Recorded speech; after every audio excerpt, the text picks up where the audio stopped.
Врач слабеет от того, кашель мучает его, потому врач и бессилен. Жить остаться повезло. Врач тускнеет от того, кашель трогает его.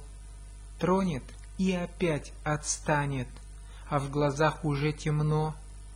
Руки слабые дрожат, ручка вам рецепт не пишет. Врач не может прочитать тот узор, что им же вышит. Ноги еле держат вас, и походка непрямая. Я теряю интерес к тем врачам, которых знаю. В кабинете тишина, врач и сам уже не дышит. Предлагаю посмотреть. Он же хочет, чтоб я вышел. В кабинетах тишина, лишь врачи немного дышат. Не заходит к ним народ, там народ немного лишний. В кабинетах тишина, врач и сам уже не дышит, на прием к нему волна. Он людской прибой не слышит.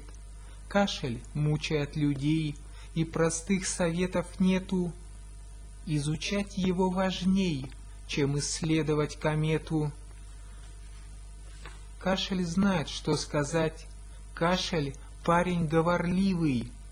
Кашель может поддержать, даже если ты ленивый.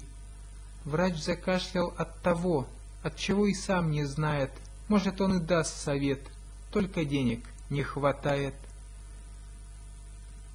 В кабинетах тишина, врач и сам уже не дышит. На прием к нему волна, он людской прибой не слышит. Кашель мучает людей, и простых советов нету. Изучать его важней, чем исследовать комету.